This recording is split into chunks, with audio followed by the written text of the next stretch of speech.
Hello everyone, welcome to Panacea Tutor. तो आज हम आपके साथ एक नए करंट इशू के ऊपर डिस्कस करने जा रहे हैं जिसका नाम है अमेरिकाज कंपीट्स एक्ट 2022। तो क्या है ये एक्ट? बेसिकली जैसे इंडिया में आत्मनिर्भर भारत है, ये एक्ट आत्मनिर्भर अमेरिका का सबूत है। तो आइए जानते हैं इसके बारे में हमारे कमिंग सेशन में। अगर मैं बात करूं अमेरिकाज कंपीट एक्ट 2022 के कंपीट शब्द के बारे में, तो this compete is a mnemonic which stands for creating opportunities for manufacturing and preeminence in technology and economic strength. तो basically America is opening up its economy for the whole world. Yes, America पूरे world में invest करेगा via it's new startup initiative, जिसके through वो innovation को रीइन्विगोरेट करेगा अपनी economy में। बेसिकली अमेरिका अपनी मैन्युफैक्चरिंग सेक्टर को बूस्ट देना चाहता है, जिससे कि आने वाले 10 सालों में, सिर्फ 10 ही क्यों, आने वाले फ्यूचर में America will be the powerful nation of the world और वो उस पोजिशन पे अपने आप को कायम रखना चाहता है। तो आइए इस एक्ट के बारे में थोड़ा और डिटेल में जानते हैं। अगर मैं बात करूं कि इस एक्ट में है क्या, ये एक्ट बेसिकली अमेरिका की इनोवेशन और इमिग्रेशन पॉलिसी को अमेंड किया गया है, जिसके through America will be introducing a new startup visa. Yes, world over startup entity को प्रमोट करने के लिए America will be issuing new visas, जिसके लिए उसने एक अलग से वीजा क्लासिफाई किया है। That classification is your class W2 visas. This is basically to promote entrepreneurship throughout the world. इससे अमेरिकन इकोनॉमी को तो फायदा होगा ही होगा, plus unemployment surplus will be generated all over. अगर मैं बात करूं इसमें ट्रांसफॉर्मेशन की, तो ट्रांसफॉर्मेशन इन्वेस्टमेंट्स में आएगी, एज इन इंडस्ट्रियल बेसिस में और आपकी R&D में, in your research and development wing. इससे basically American economy will be at a parameter of higher growth notch. Moving on, अगर इस बिल में प्रोविजंस की बात करूं, तो इसमें $52 बिलियन जो है सेमीकंडक्टर प्रोडक्शन के लिए अलॉट किया गया है। Now, what is semiconductor? Why is it so beneficial? जिसके लिए इतना ज्यादा पैसा अमेरिकन इकोनॉमी खर्चने के लिए तैयार है। बेसिकली सेमीकंडक्टर्स आपके क्रिस्टल टाइप मटेरियल होता है, जो कि ऑलमोस्ट हर इलेक्ट्रॉनिक डिवाइस में पाया जाता है। इसकी प्रोडक्शन चाइना में आज की डेट में सबसे ज्यादा हो रही है। अगर हमें मैन्युफैक्चरिंग सेक्टर को किसी भी कंट्री में बिल्ड करना है, तो हमें सेमीकंडक्टर की प्रोडक्शन जो है उसको बढ़ाना पड़ेगा। बेसिकली हमारा जो फ्यूचर है वो इलेक्ट्रॉनिक्स में लाई करता है। इलेक्ट्रॉनिक्स आपके कम्युनिकेशन में, कंप्यूटिंग में, हेल्थ केयर में, ट्रांसपोर्टेशन में, एनर्जी में एंड इन व्हाट नॉट। तो सेमीकंडक्टर की प्रोडक्शन जो है, it is the most essential backbone parameter अगर अमेरिका की इकोनॉमी को बूस्ट चाहिए via it's startup progress. Moving on, $45 billion जो हैं आपके ग्रांट्स और लोन्स, जो कि सप्लाई चेन रेजिलियंस को इंप्रूव करने के लिए और आपकी मैन्युफैक्चरिंग को इंप्रूव करने के लिए दिए गए हैं, which is again a very big amount. और बात करते हैं सबसे ज्यादा अमाउंट जिस चीज को एलोकेट किया गया है, आने वाले साल में $600 मिलियन जो हैं आपकी मैन्युफैक्चरिंग फैसिलिटीज को इंप्रूव करने में लगाया गया है। बेसिकली चाइना से आज की डेट में मैक्सिमम इंपोर्ट करता है US of the solar manufacturing facilities. तो अमेरिका का ये प्लान है कि वो सोलर फैसिलिटीज को खुद ब खुद बिल्ड करेगा and will be self reliant, promoting आत्मनिर्भर अमेरिका अगेन। और बाकी जो फंड एलोकेशन है वो आपका क्लाइमेट चेंज के लिए, इमिग्रेशन के लिए, सोशल और इकोनॉमिक इनइक्वालिटी को बूस्ट अप करने के लिए जाएगा। बात करते हैं तो एग्जेम्पशन कि ग्रीन कार्ड कैप से किसको एग्जेम्पशन दिया जाएगा, जो आपके स्टेम PhDs हैं। Now what is the stem PhDs? STEM stands for science, T stands for tech, E stands for engineering, and M stands for mathematics.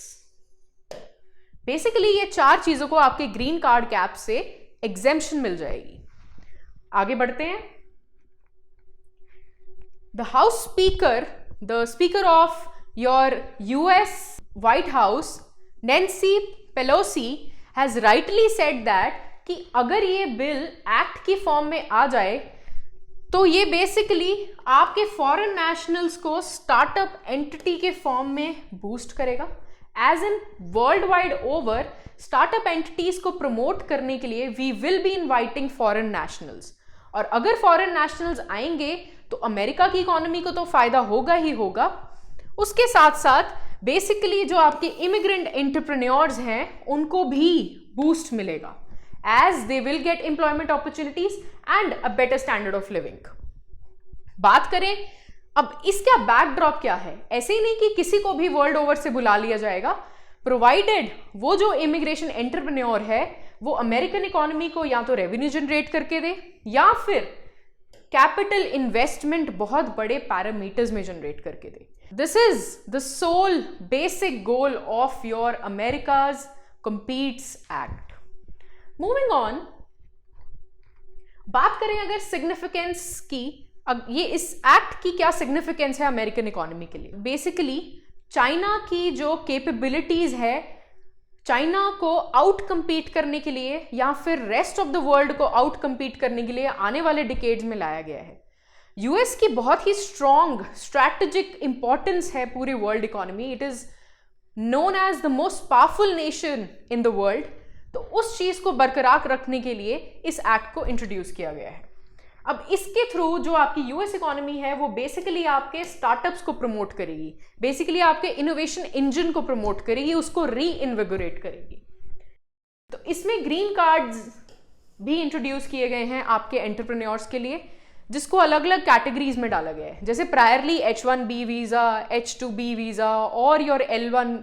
इसमें बेसिकली आपके ग्रीन कार्ड एवेन्यूज को भी इंट्रोड्यूस किया गया है आपके एंटरप्रेन्योर्स के लिए।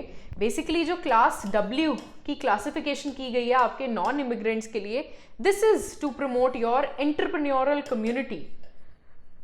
Entrepreneurs basically are your owners of the business who own some business, who own some startup. तो इस चीज को प्रमोट करने के लिए नए ग्रीन कार्ड जो कि W2 के अंडर क्लासिफाई किए गए हैं उनको प्रमोट किया गया है। बात करें अगर इंडियन इकोनॉमी को सबसे ज्यादा फायदा क्या होगा इस एक्ट का, तो आप ये देखिए कि हमारे सबसे ज्यादा सेमी स्किल्ड वर्कर्स या स्किल्ड वर्कर्स जो हमारे आईटी सेक्टर में काम करते हैं, how boostful this act would be for them. Basically जो अमेरिकन इकोनॉमी है वो इंपोर्ट तो करती ही है प्रोफेशनल्स, तो हमारी इंडियन इकोनॉमी को ये सबसे बड़ी अपॉर्चुनिटी मिल जाएगी to travel to abroad and seek employment there. और अमेरिकन इकोनॉमी को इस चीज का क्या फायदा है? अमेरिकन इकोनॉमी को बेसिकली लो कॉस्ट पे जो है आईटी प्रोफेशनल्स मिल जाते हैं। In very low packages they sell their thing to your IT professionals. Moving on, अगर बात करें जो वीजाज आज तक अलॉट हुए हैं by your American economy to various sector professionals, that includes H1B visa. ये बेसिकली स्पेशलिटी ऑक्यूपेशंस, अगर आपको किसी भी ऑक्यूपेशन में स्पेशलिटी है तो आपको सिर्फ उसमें रिक्वायर्ड या रिक्विजाइट एजुकेशन चाहिए and you are good to go to be selected for your H1B visa trial. H2B visa की बात करते हैं तो this is to promote employment in your food and agricultural workers. India के जो workers हैं जो कि फूड और एग्रीकल्चर में एम्प्लॉयमेंट चाहते हैं यूएस इकोनॉमी में, they can apply through H2B visa. L1 visa की बात करें, it allows companies to transfer highly skilled workers for up to a period of 7 years only. तो जो भी आपकी रिस्पेक्टिव कंपनीज में हाई स्किल्ड वर्कर्स हैं उनको आप यूएस भेज सकते हो for a maximum period of 7 years। This is done through your L1 visas. फिर उसके बाद आते हैं J1 वीजाज। ये बेसिकली आपके स्टूडेंट कम्युनिटी को इशू किए जाते हैं, जिसमें कि आप जो समर प्रोग्राम्स में स्टडी करने जाते हैं यूएस में उनको इशू होता है।